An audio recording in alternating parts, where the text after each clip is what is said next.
Ladies and gentlemen, good morning. Good morning. It's Tuesday. I'm feeling good. You're feeling good. Our whole HR World team are feeling good as well because we are kicking off day 2 of HR Week 2021. Those of you that are with us, and I know many of you were with us yesterday, you've enjoyed it yesterday. Lots of great insight, debate, discussion. You walked away feeling more inspired than you did when you began. Well, guess what? If you enjoyed all that, we're going to do it all again today. But today, it's all about people-centric HR. It's all about employee experience, culture engagement, employee branding, empowerment, and pretty much everything in between as well. So lots to get through today. Again, more than 20 different sessions for you to really enjoy, to take takeaways from, and to really be inspired and motivated on this HR journey that we're doing completely this week. Again, you know where we are. We're beaming out from beautiful Belgrade. We would love to know again where you are. So wherever you are in the world, I know there are some people, it's morning, early morning for them over maybe the other side of the world. Many of you in Europe, it's breakfast time perhaps, and others that are in Asia and further afield, maybe you're just about to go to bed. So wherever you are, whoever you are, let us know in the chat, and we can see who's with us right now at the start of our second day. So remember, a few things to remind you of. Again, this is unlike any other excuse me, this is unlike any other conference, maybe online, a virtual conference, which is usually quite passive and just looking at the screen. This isn't what this is all about. This is about you getting engaged, you getting involved with exactly what we have on offer. So remember, throughout the day, we have 2 different sessions, networking sessions. This is a chance for you as an HR expert, as somebody who's a professional in the HR industry, for you to share your opinion, your perspective, your ideas within the debate of networking. We have a host and moderator that will lead the discussion as well, and we're doing that twice during the day. We also have the HR Expo Zone. This is accessible throughout the day at any time. Again, I think we have just over 100 vendors, 100 organizations, institutions that are really sharing their services. It's up to you to stroll through there. You're curious, you'd like to know more, book a meeting with them and see where that conversation certainly will go forward. And again, we also have the HR library, which is just like a library. You pop in there to take something, to get a resource and walk away. That's exactly what this is. Many of our speakers have podcasts, have extra materials, have written books, have written many blog posts as well. It's a chance for you to delve into that and take out what you wish to really help you move forward as well. Right, let's move on straight now to our very first session, kicking off day 2 of HR Week 2021. If I ask you what is the employee experience, I'm sure some of you will have your own opinion, your own perspective on what that is. But the next gentleman right now, to start off the day right now, he's going to share with us really the definition of the employee experience, and a flavor of some examples of successful programs from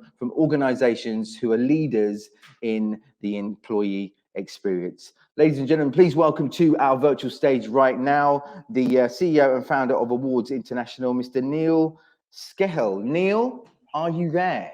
I believe so. You are there. I can see you. I can hear you. Looking great. How are you feeling this morning? Wonderful, wonderful. It's a bit dark here still, but yeah. Where are you right now, Neil? Where are you? I'm not far from Cambridge in England. Lovely. Not far from Cambridge, England. We're here in Belgrade. You've got pretty much the whole world looking on. I will move away now towards the end if we have any questions that pop up from our audience members. And again, viewers, you're curious, you'd like to know more, pop in a question. I'll ask that at the end directly to Neil. Good. Okay, yeah, over to you, Neil. Okay. Dobro jutro svima. Good morning, everyone. As our host said, I'm Neil Skehel, CEO and founder of Awards International, but also I'm proprietor of Customer Experience Magazine. And it's through Customer Experience Magazine, we are a support partner for the event. And it's through Vanessa, our editor, and Melita Kostic that we know each other. And I'm delighted and grateful to be here. Thanks to the HR Week team for inviting us to participate in this conference this week. Now, just start you off with a bit of a thought provoker. I cut my teeth in hospitality. I worked for McDonald's for 20 years. I started on a checkout at McDonald's, and I was head of national operations for the UK when I left in 2006. And I was taught from a very young age, from an early stage of my career, that the most important person in a business was a customer. The customer is the single most important person in your business. You can still find that as one of McDonald's 10 commandments on the internet today. And I just wondered what your reaction to that was. I don't know if you can pop anything in the comments, but I've seen organizations, some British organizations, Marks and Spencer's, they now these days talk about the employee being the most important person in the business, because if the employee is being looked after, then they'll look after your customer, right? But I'm curious as to your thoughts. Maybe you're not sure. Maybe you've got a slightly different take on it to me, or that I had. And it took me quite a long time to evolve into a place where I really could get away from a statement where the customer was the single most important person in our business. And actually, over time, I've come to realize I have a slightly different view. And it's really a bit of a dumb question, to be honest, isn't it? Surely, in the broader scheme of things, we're all equally important as human beings, but we have different roles.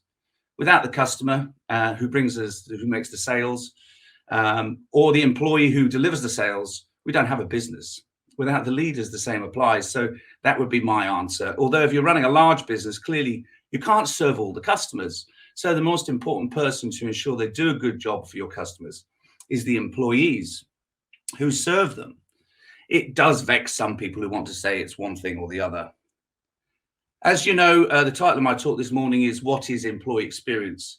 Before I get into that, just a little bit about myself and my company. I'm very proud of the fact that we have a little bit more in common than perhaps would seem at this point in time. Awards International runs business awards and owns Customer Experience magazine, and is principally a British company. But we have offices in Serbia, the United Arab Emirates, Cyprus, and now the USA. I founded Awards International in 2008, and I set up Customer Experience magazine in 2010. And it's through the editor at Customer Experience magazine, as I told you, that we know of HR Week. CXM is actually 6 people, and they're located in Belgrade and Niš in Serbia. In fact, Awards International employs 45 people in Serbia, and has had a company in Serbia since 2015. We have an office in Bor, we have office in Zrenjanin, Belgrade, and as I said, Niš. We launched the UK Employee Experience Awards in 2015. And every year, apart from providing employers and their teams the opportunity for recognition and fun, the Employee Experience Awards provides many case studies in what companies are doing to improve retention, reputation, productivity, employee loyalty, and whatever. And it's a very interesting place to find examples of what's going on. We also launched the Customer Experience Awards actually in 2010, and we now have 6 events around the world in the Middle East, UK, Europe, and the US, and Turkey. And we have employee experience categories. Those categories also give us lots of examples of what's going on in different countries around the world. And I think it's really exciting to see what is going on around the world in business for employees. So let's look at a few examples. In the UK Employee Experience Awards just this year, a €1.5 billion professional services company called Everest, you may or may not have heard of them, they were the overall winner for their entry into the category Employee Experience in the Crisis. And what they did was design and implement a remote employee experience during COVID. They used an employee journey map to quickly understand the remote employee experience during the COVID early days, as they had to scramble to sustain service. Considering each point of the new employee journey map, they quickly designed and implemented what they called the COBRA plan, providing an end-to-end vision. They created positive experiences, both going into the lockdown, managing the lockdown throughout, and returning back to the office. The aim of the plan was to protect their people's physical health by maximizing well-being and mental health while creating a positive employee experience. They focused on their employees' feelings, needs, and desires, on creating a positive remote experience supported by technology, but they weren't too focused on processes. And because they were listening to people, because they were focused on feelings, they were able to sense and respond. And as a result of the COBRA plan, the employee net promoter score was plus 79. You're going to hear a bit about employee net promoter score during this talk, was plus 79, which equates to an exceptional positive employee experience, I would argue. 91% of people enjoyed working from home and 97% felt connected with their teams and senior managers. They also managed to meet their business goals, which whilst during last year, this last week has been quite tough for some of us. Interestingly, they maintain their values, and they have just 3 values, which I thought I'd share with you, which were refreshing and new. And I think refreshing and new is one of those terms which I associate with the pioneers in employee experience. Creative energy, responsible freedom, and discerning generosity. Now, they are a professional services company, but I thought they were something that you'd like to hear. In the European Customer Experience Awards in 2020, E.ON Romania won the category Employees at the Heart of Everything. They had to transform, or they wanted to transform, their customer experience. So looking at their metrics, which were not high for either employees or for customers, they believed they came up with a plan to engage their employees, design and deliver a change program for their customers. Together, 200 employees developed the ideas for the changes they were to make based on customer feedback and the employees' views of the customer experience. E.ON believed improving the employee experience was the key to improving the customer experience. So they focused on increasing the ENET promoter score, employee net promoter score, as their barometer for success, which we thought was a very innovative approach. They knew that the pride which the employee had of their job was based on how well the organization was serving and treating the customer. They saw significant gains. Their net promoter score outperformed the rest of the group, and they also saw increases in sales, which is a lovely story. In the UK Employee Experience Awards in 2020, British Telecom wanted to improve employee satisfaction for remote teams working from home during the pandemic. Their internal feedback revealed service teams supporting customers were experiencing a lot of problems because they could not understand what the customer problem was. They were unable to fix them. British Telecom was able to implement technology to enable customers to use their phones to show the service support agents what the problem they were having was, and to enable customer support to interact with customers. It's a simple idea, but as you can imagine, even implementing a simple idea such as that is quite complex. It led, however, to a significant improvement in customer satisfaction and therefore in employee morale, as well as increasing first-time solution and a dramatic improvement in CSAT scores. They also saved about £160 million a year. So it's a clear example. This is turning customer innovation on its head and seeing it through the eyes of the employee and thinking about the benefits to the employee and using the employee as and fixing the employee issues as a means to fix the customer issues. It's a subtle distinction, but I think an interesting twist. In the Turkey Customer Experience Awards, Idem Electric, or Perakende, won the employee experience category. Turkey's leading electricity supplier had to manage enabling its whole workforce to work from home during the crisis, but they also had to deal with the impact of a 6.5 Richter scale earthquake in Izmit during the summer of 2020, which destroyed a lot of the infrastructure. And I know we're all familiar with those events. Add to that, I just think it's so cute. They were very proud to tell us at the awards that they in 2020, during all this, they achieved a certification as a great place to work at the same time, as well as winning at the Turkey Customer Experience Awards. So clearly they have a winning mindset. They want to win everything. And even when things are difficult, they're still able to prioritize those little things which make a big difference. In the Gulf Customer Experience Awards held in Dubai in 2021, the HSBC team, the local HSBC team, won the category Employees at the Heart of Everything, with their comprehensive focus on employee health and well-being during the crisis. And the list of initiatives they undertook is endless. And it's phenomenal. It's phenomenal. It reads like, loving their employees to death. They had virtual medical consultations, enabling employees to continue seeking medical advice, relieving the anxiety of hospital visits. They covered pregnancy during COVID, cold and flu during COVID, because we didn't know whether we had COVID or we got flu, cold, getting along with your loved ones during challenging times, breast cancer, early detection. Obviously, got to stay vigilant. People not going to hospital, getting checks, so really important. Caring for your loved ones from a distance. What a lovely theme. Men's health, protect self against prostate, men's mental and emotional health. They also ran a summer campaign focusing on well-being, because obviously people are even more contained in the summer in very hot climates. So they ran children's sessions as well, because the schools were off. They did fun and activities and workshops, live virtual wellness and nutrition sessions 4 times a week over 3 months, 2 yoga, 1 mindfulness and 1 body weight fitness session, financial planning guidance, kids arts and crafts workshops, and their employee assistance program offers free confidential mental health counselling services to employees and their dependents. And those sessions covered preparing you and your family to return to work, reintegrating the workforce, managing fear and anxiety, build your resilience, the new normal life after COVID, get sleep better, beat fatigue, get the best of stress, coping with traumatic events, and embracing happiness.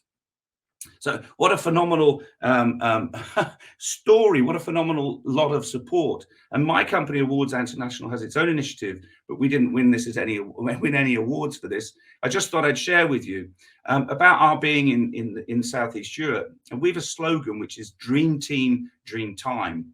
We value the talent we have in our company, and we want to offer the young people who work for us real career opportunities. Naturally, those who work for us are a dream team. We call ourselves a dream team. We want to create pride and cohesiveness amongst our team. However, we also have a goal to expand our awards and our business into 30 countries in the next 8 years. So we're offering our employees the opportunity to help us establish our company in new markets. We already have a regional manager in Dubai who moved there from Niš in 2020. And in 2022, we'll see a regional manager go from Zrenjanin to start our company in the United States, which I think you could call or might be thought of as being a bit of a dream by some. And of course, it's not a brain drain, because they will ensure or develop more jobs where we'll work from our offices in Serbia. Anyway, hence Dream Team, Dream Time. As I said, it's so exciting to see what's happening around the world in the world of work. What employers and employees are doing to change the employee and the customer experience for the better. It's no coincidence that the concept of employee experience has followed on from customer experience. The link between customer satisfaction and employee satisfaction is not a new one, but the language and the practice is changing, and so has the role of the employer. Jacob Morgan, you may have heard of him, the author of The Employee Experience Advantage, a book I would recommend. In 2017, he wrote it, explains in a world where money is no longer the primary motivating factor for employees, focusing on the employee experience is the most promising competitive advantage that organizations can create. Jacob Morgan also theorized about the evolution of experience. I'm not so sure I buy some of this post hoc rationalization. However, I do think that over the last 20 years, we can recognize the palpable change from a more utilitarian approach by employers, where skill and production are valued most, to one where the way an employee or employees feel is of paramount importance, and increasingly where the employee needs to know their employer has a societal cause. Very much like the definition of customer experience, we at Awards International define the employee experience as follows. We consider it the sum of all interactions an employee has with their work environment and culture, and the full package of efforts an organization makes for those interactions to be as fulfilling as possible. Our business writer came up with that. CXPA has a model for customer experience. The 5 pillars you can see on the slides: insight and understanding. And I thought I'd reference that with a model from someone else in relation to employee experience. And this is the model for Qualtrics, Qualtrics experience management. But if you look at the 2, I'll go backwards and forwards. Strategy, alignment, culture, feedback, accountability are very common between the 2. What is different is expansion and scale. That's an interesting element of it. But as we know, culture, eats strategy for breakfast. So really, really interesting that they're both talking about that. And unlike our host said at the beginning, I'm not going to offer you what I believe to be a definitive explanation of a definition of employee experience. What I'm going to offer you is the idea that the plethora of different approaches to employee experience is really welcome right now as the HR community, but actually the broader business community, because I don't think employee experience is the preserve of HR. I think it is like the customer experience. It is the business of everybody in the business. I think that it's great to see a breakdown in some of our institutions, difficulty for some of our HR institutions operating, coping with new ways of thinking, and different people coming up with different ideas. So I don't think there is one definition. If you look at every single major vendor, major institution, they all have a slightly different take on it. But I think it's going to converge. I think that's what's going to happen. But I'm proud that the Employee Experience Awards plays a part in throwing out these different approaches. And I think that's what we want to do for now. So anyway, that's what's just to finish up, perhaps, if you want to see more of these case studies that I've talked about, if you're interested, you can apply to judge or enter the UK Employee Experience Awards 22. UK Employee Experience Awards 22 might not be that relevant to all of you, but it's actually currently now open for entries, and the event is in June.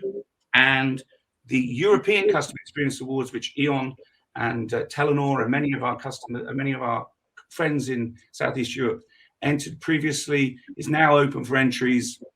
And again, you can apply to judge or enter, and the event is in June. Neil, what a wonderful way to start off our second day here at HR Week 2021, and listening to you share those the companies that are doing it really well really gives us inspiration of really what it's all about. And just listening to HSBC, all those different elements that they're thinking about, almost like thinking about really what the things that mean things to people, the emotions, the passions that mean things to people, not necessarily in work, but outside of work, can really get them motivated and really make them feel good about who they're working for and with the people they're working for as well. Just one quick question for you before you go.